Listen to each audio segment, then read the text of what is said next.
A ética, o coração da vida cristã, tendo como base bíblica Efésios 5, de 6 a 10, é o estudo de número 26 da Escola Bíblica Dominical da Igreja Batista Alvorecer.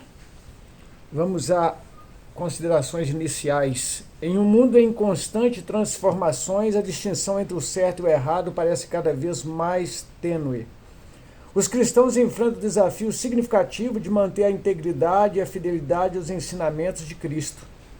E com os avanços tecnológicos desafiando nossas concepções mais fundamentais sobre privacidade, dignidade e vida, e em uma cultura que frequentemente promove uma ética de conveniência e relativismo, torna-se crucial para cada cristão viver os mandamentos bíblicos e os ensinamentos de Jesus.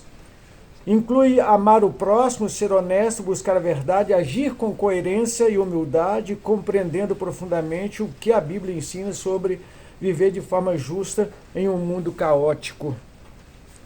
E definindo o termo para que a gente compreenda melhor. Na filosofia, a ética é um ramo que lida com questões sobre o que é moralmente bom ou mal, certo ou errado, envolvendo a análise de valores e princípios orientadores às ações humanas e as diversas áreas da vida, buscando estabelecer normas, critérios de conduta, fundamentado em teorias sobre o que se constitui uma vida boa e justa.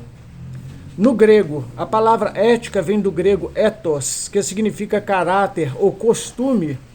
O ethos fundamenta para os antigos gregos uma ideia que envolve temperamento moral e comportamento apropriado.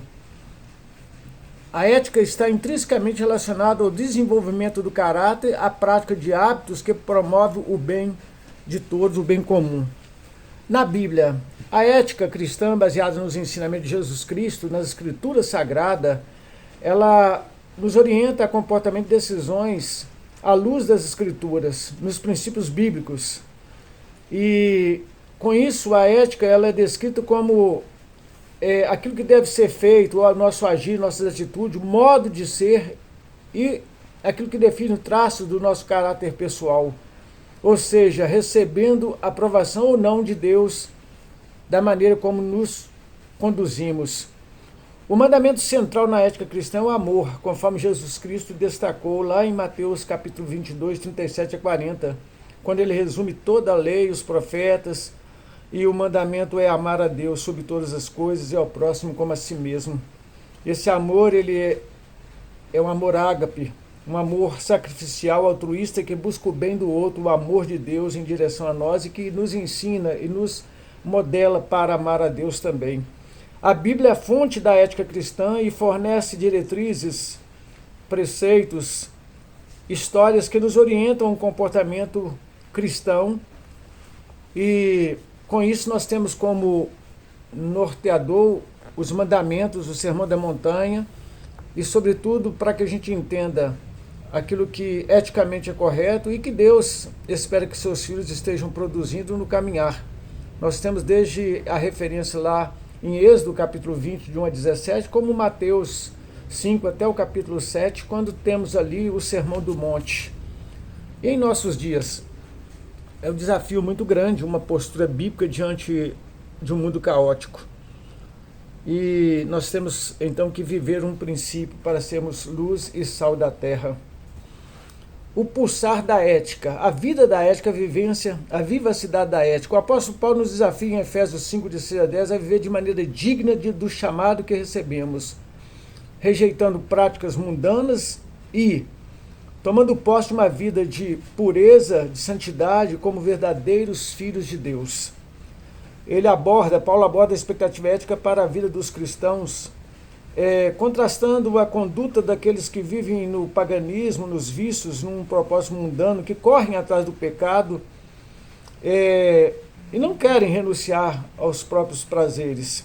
A ética cristã rejeita qualquer forma de imoralidade ou perversão, e Paulo deixa bem claro e deixa o espaço bem definido. Ele não deixa ambiguidades ou relativismo morais Muito pelo contrário, ele reforça a necessidade de comportamentos compatíveis com a identidade daqueles que se parecem com Jesus.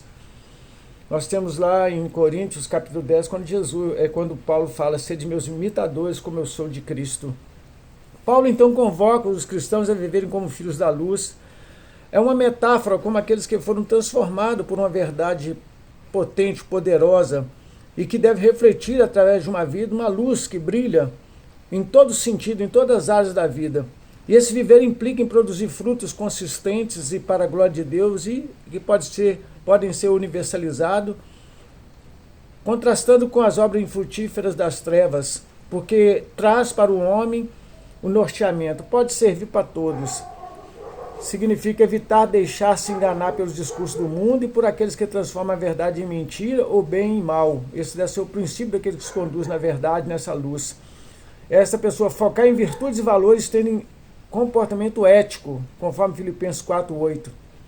Está preparada para defender fé e esperança, 1 Pedro 3,15, santificando a Cristo.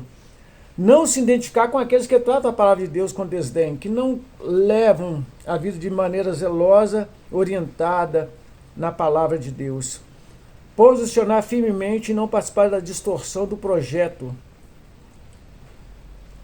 que Deus tem para a sua criação. Posicionar de forma clara, tanto no aspecto da natureza, de toda a obra criada, como da própria história de vida desta pessoa que se compromete e tem princípio ético. Ter um comportamento pautado pela bondade, graça, justiça e verdade de Deus, conforme Efésios 5:9. Assegurando-se que as escolhas sejam apontadas para aquilo que é agradável a Deus, conforme Romanos 12:2, quando diz: não vos conformeis com este mundo, mas transformai-vos pela renovação do vosso entendimento. Decisões éticas. A tomada de decisões éticas é uma jornada contínua na vida de um cristão, que busca discernir e seguir a vontade de Deus em cada ação, atitude e decisão. Um desejo profundo no coração do cristão é sempre alinhar suas escolhas com os ensinamentos bíblicos, assim garantindo nos passos firmeza em princípios que agradam a Deus, como amor a Deus e ao próximo. Definitivamente é o resumo de tudo, de toda a lei. Justiça, equidade, retidão, é um princípio que norteia os servos de Deus. Honestidade, integridade, humildade, misericórdia e compaixão, perdão, fidelidade e lealdade, pureza e santidade, porque Deus é santo, santo, santo, e nos credenciou a sermos santos também, mediante a presença do próprio Espírito Santo em nós. Respeito e honra, segundo 1 Pedro 2,17, Romanos 12:10. Paz e reconciliação, diligência e trabalho, segundo o provérbio, todo cuidado de uma vida que se pauta por um princípio ético em que pulsa no coração dessa pessoa uma ética que agrada a Deus. Ao depararmos com decisões, devemos utilizar as escrituras e a oração como guias. O processo pode incluir a busca por conselhos, avaliações em circunstâncias de um exame profundo, motivado por resultados previsíveis e bíblicos. Em toda situação, é importante pedir a Deus sabedoria, como sugere Tiago 1,5. Se alguém tem falta, peça a Deus. As decisões podem ser rápidas ou prolongadas, variando desde as mais triviais ou aquelas que têm profunda implicação em nossas vidas e de muitos familiares. José, por exemplo, enfrentou decisões que fundamentou toda a trajetória da sua vida, correndo da mulher de Potifar, não ficando com ódio dos irmãos que o havia vendido. Ele foi fiel em tudo, ele escolheu alinhar-se à vontade dos princípios de uma integridade e de uma dependência de Deus. Cada decisão que tomamos deve refletir nosso entendimento sobre o que Deus aprova ou desaprova, segundo Tiago 4,17. Tomando decisões no campo da ética, precisando considerar cada ponto, como avaliar se a ação é moralmente boa, segundo o Êxodo ali 20, de 1 a 17, alinhar nossas decisões com a vontade de Deus, expressando em palavras e em vida, verificando se nossas atitudes elas conseguem refletir um caráter que glorifica a Deus, considerar que os potenciais resultados de nossas ações, o nosso impacto sobre aqueles que convivem conosco será muito grande, e tudo será para a glória de Deus, um testemunho vivo, conforme 1 Coríntios 10:31. Então vamos considerar aqui, concluindo, a ética nos permite uma compreensão profunda daquilo que Jesus veio ensinar. As Escrituras, ela nos forma de maneira eficaz num mundo caótico em que a moral ela é flutuante e volúvel. E isso nós somos capazes de aplicar todos os princípios, até em questões complexas, aquilo que recebemos da palavra de Deus. Em todas as áreas conseguimos refletir e pensar como Deus pode estar presente. Temos como verdade bioética, sexualidade, família, casamento, aborto e pena de morte. Tudo isso pode nos confundir e perverter, mas você, orientado pela palavra, você consegue refletir sobre esses assuntos e ter uma posição e uma dependência de Deus para uma reflexão melhor, um esclarecimento, uma conduta ética que agrada a Deus. Em um mundo cada vez mais complexo, interconectado, globalizado, questões éticas elas fundamentam muito a qualidade de vida diretamente. Por quê? Precisamos entender que o estudo da ética nos equipa para questões que já estão presentes, questões que irão surgir dentro de um avanço tecnológico, sempre orientado nos princípios bíblicos, permitindo-nos que a coerência, a compassividade, a bondade, a mansidão, a postura, ela possa ser permanente, indispensável, vivendo uma vida de fé de maneira autêntica, de forma eficaz, influenciando uma sociedade, contribuindo para que o reino de Deus na terra se estenda, e tudo para a glória de Deus. E que Ele nos abençoe e que você também seja abençoado em nome de Jesus.